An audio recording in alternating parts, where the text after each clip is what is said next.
Maya Angelou has been my most steadfast counselor for my entire life. I discovered her probably 30 years ago when I was in college, and I lean into her work. You know how when you find those people that just are unsparing and honest in their work, but they also bring you joy and comfort? She's that for me. And I love everything she does except for that quote. That quote has pissed me off for decades. And I never understood this idea that you're free when you belong nowhere. And as a social scientist, I know that belonging, I know this for sure. Like if you ask me the one thing I know for sure, 200,000 pieces of data. I know in the absence of love and belonging, there's always suffering. That I know for sure. So this quote from her about belonging everywhere, which is really nowhere, is what sets us free, was so troubling to me.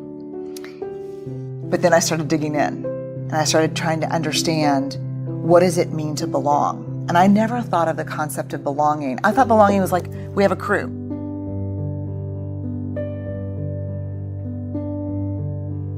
And belonging is something you kind of negotiate with external groups of people, but it's not. What I found very quickly is the rest of that actual quote is part of an interview that she did, where she ended up with Bill Moyers, where she ends up saying, he ends up pushing a little bit on and saying, so are you saying that you belong nowhere and to no one? And she said, I belong to Maya. And what I found is that true belonging is a spiritual practice. And it's about the ability to find sacredness in both being a part of something, but also the courage to stand alone. And the people, for those of us who struggle to have the courage to stand alone, especially when we know that we're risking that sense of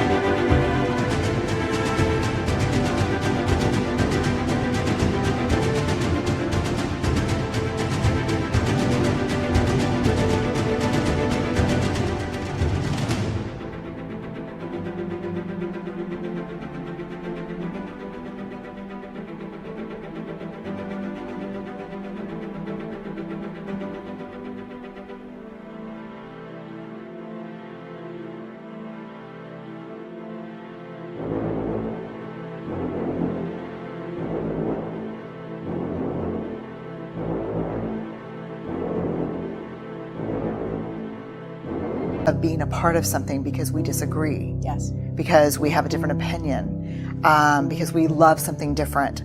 That's the mark of true belonging, to be able to say, yes, I am a part of something bigger, but I also will stand alone when I need to. You belong everywhere and nowhere, and that is liberation.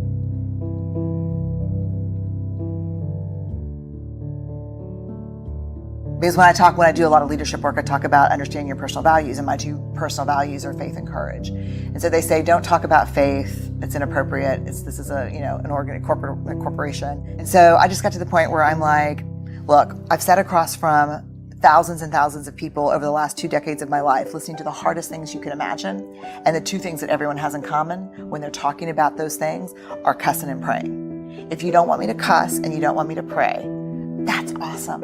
Ask somebody else. Because what I'm not going to do is get up and you. And there are a million people in this space who are better than I am, who know different things than I do. Invite them. If you need me to wear a suit, I totally get it. I'm not going to do that.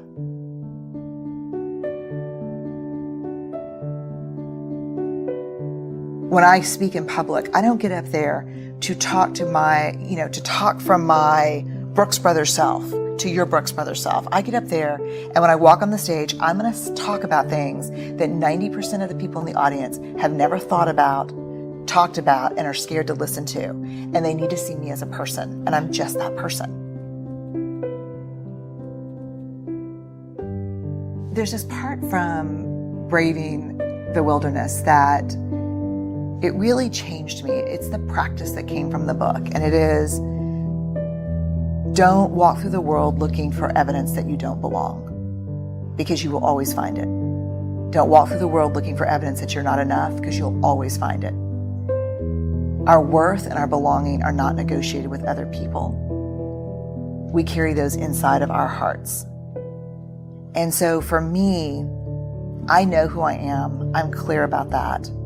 And I'm not going to negotiate that with you. I will negotiate a contract with you. I will negotiate maybe even a topic with you, but I'm not going to negotiate who I am with you. Because then, and this is I think the heart of the book, then I may fit in for you, but I no longer belong to myself. And that is a betrayal I am not willing to do anymore. I spent the first 30 years of my life doing that. I'm not willing to betray myself anymore. I just can't do it.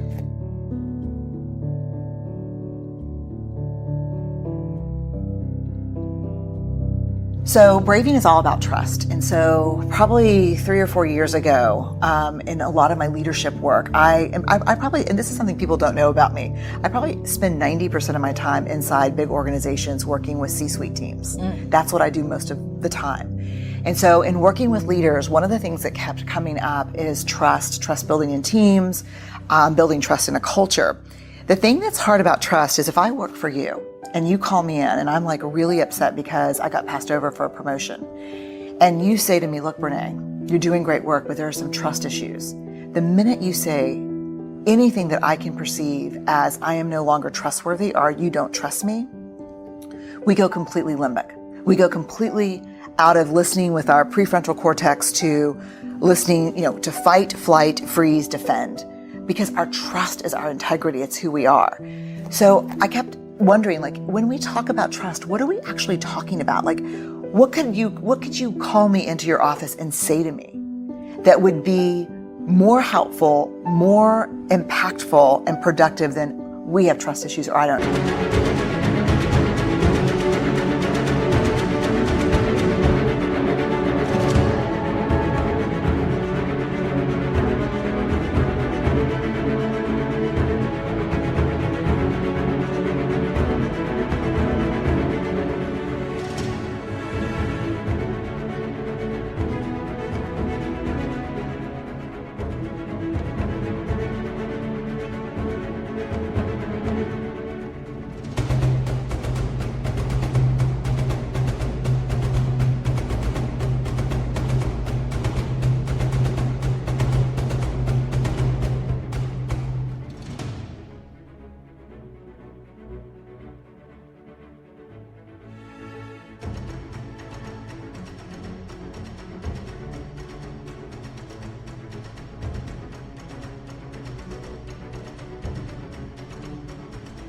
Trust you.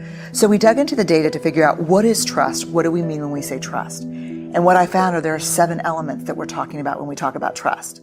And these are observable and measurable. These are what we can talk about with each other. So braving is the acronym we use. B is boundaries. You set boundaries. When you don't know what they are, you ask. You're clear about what's okay and not okay, which is, as you know, so hard for people. Boundaries are really hard. Reliability is the R. You do what you say and you say what you do. The big hard thing about reliability is you're not hustling for worthiness, so you're not completely overcommitting and not delivering. That's the reliability issue. A is accountability. You don't back channel and blame. You hold people accountable in a straightforward way. V, which I think is really interesting, is the vault. What people don't understand about the vault that's really interesting to me too is that you call me in and you say, I don't understand why I got the position. You say, look, we've got some trust issues that we need to work through specifically. I want to talk about confidentiality in the vault. And I look at you like, Marie, I have never shared a single thing that you have told me in the 10 years we've known each other. And you look back at me and say, yes, but you come in here on a regular basis and share things with me that are not yours to share. It's the other side of confidentiality. It is not only do you not talk out of school between us, you don't come in here and say, hey, look, I know what's going on with John, blah, blah, or this is what's happening with, So, because when I do that, and I do that to get connection with you, I do that as a bid for connection. Let me tell you what's going on that you don't know about. Yeah. But when I walk out of the office, you trust me less because I'm using stories that are not mine as currency. So we've got the vault. Then we go to I, integrity, which is choosing courage over comfort, practicing your values. And this is a big one, and I think we have this in common, and I love this about you. It's choosing what's right over what's fun, fast, and easy. We have a culture.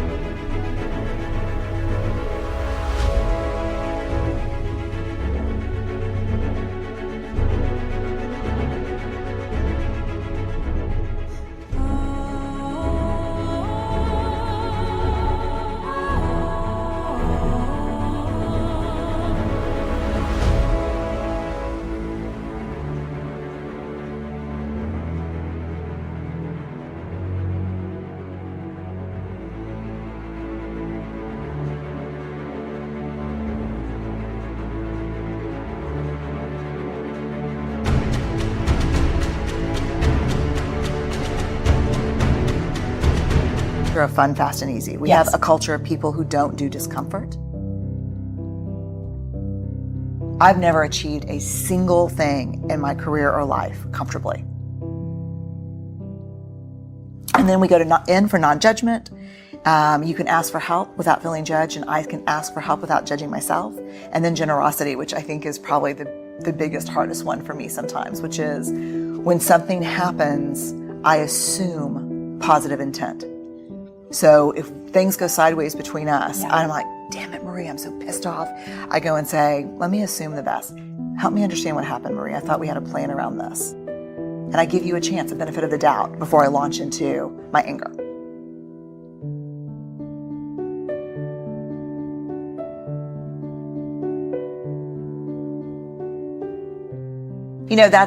That's human nature. That's wiring. In the absence of data, we will always make up stories. And so I think for braving the wilderness, the whole idea of the wilderness being those times when we stand alone, and those times when we go out on a limb, the times we walk away from what we know, our ideological bunkers and our beliefs, braving is the tool to help us manage the wilderness.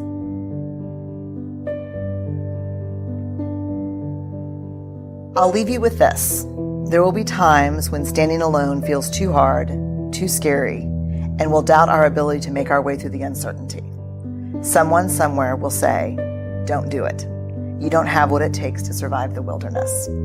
This is when you reach deep into your wild heart and remind yourself, I am the wilderness.